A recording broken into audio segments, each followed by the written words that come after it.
राम राम। जैसा कि मैं पिछले प्रसंग में बता रहा था, निषाद राजगु प्रभु श्री राम, मां जानकी एवं लक्ष्मण जी गंगा जी के तट पर आते हैं। गोस्वामी जी ने पहले ही चौपाई लिखी, मांगी नाव न केवट आना, कहीं तुम्हार मरम मैं जाना। पहला शब्द ही मांगी लिखा है मेरे भाई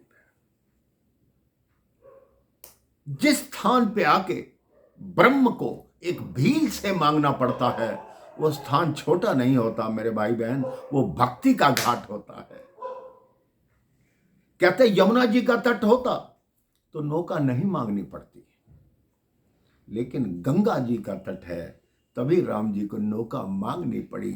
और गंगा जी का जो तट है वो भक्ति का तट है। भक्ति भी दो प्रकार की होती है, एक होती है सकाम भक्ति, एक होती है निष्काम भक्ति। साधारण भाषा में कहूं तो सकाम भक्ति वो होती है जैसे नदी के दो किनारे होते हैं, एक किनारा होता है वो दूर तक फैला होता है, लोग उसमें फसल बो देते हैं, उसमें तरबूज होते हैं, खरबूजे होते हैं, अन्य फसलें होती हैं, लोग वहां मेहनत करते हैं तो उसके बदले कुछ पाने की इच्छा रखते हैं।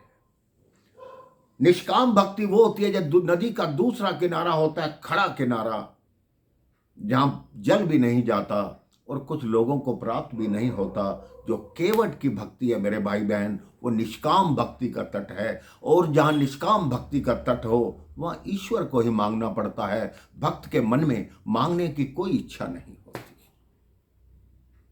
कहते हैं मांगी नाव ना केवट आना, कहीं तुम्हार मरम मैं जाना।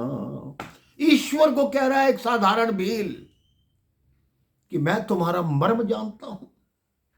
लक्ष्मण जी मन ही मन सोचते हैं, मेरी इतनी आयु बीत गई, आज तक मैं भगवान का मर्म नहीं समझ पाया। एक ही अनपढ़ भील कह रहे कि मैं तुम्हारा मर्म जानता हूं। शेष महेश गणेश दिनेश सुरेश हूं जाहि निरंतर गावे, ताही अनादि अखंड अभेद अनंत अछेद सुवेद बतावे।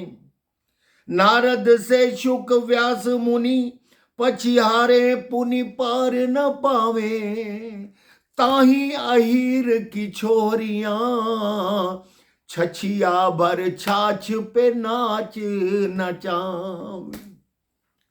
प्रबल प्रेम के पाले पड़ कर प्रभु को नियम बदलते देखा, अपना मान टले टल जाए, भक्त का मान न टलते देखा। जिनके चरण कमल कमला कर से, अर्थात जिनके चरण कमल, कमला मैंने लक्ष्मी, कर मैंने उनके हाथ, जिनके चरण कमल कमला कर से एक पल भी न निकलते देखा। वृंदावन के कंटक पथ पर नंगे पांव ही चलते देखा। तो भक्ति का ऐसा तट है मेरे भाई बहन, जहां ब्रह्म को भी झुकना पड़ता है। जब केवट कहता है कि मैं तुम्हारे मर्म को जानता हूं, प्रभु के चेहरे पर मुस्कान आती है। लक्ष्मण जी आश्चर्यचकित होते हैं। उसने प्रभु को दंडवत नहीं किया, ना प्रणाम किया, छाती ताने खड़ा है मेरे भाई बहन केवट। लक्ष्मण जी कहते हैं तू कैसा व्यक्ति है, छाती ताने हुए अपनी जहां पर बैठा था उठ के खड़ा होकर भी भगवान का आदर नहीं करता। भगवान प्रभु श्री राम अगर भगवान शिव के सामने खड़े हो जाएं तो वो भी अपने आसन से खड़े होकर बात करेंगे, बैठे बैठे नहीं। केवट कहता है भगवान शिव को खड़ा होना पड़ सकता है, लेकिन हमको ऐसी कोई विवशता नहीं, क्योंकि जो गंगा है वो भगवान शिव के सिर से बहती है, हमारे तो पांव के नीचे बह रही है। राम जी उस भक्त की गूढ़ बातें सुनकर हंसते रहते हैं, लक्ष्मण जी उसकी बातें सुनकर आश्चर्यचकित होते हैं।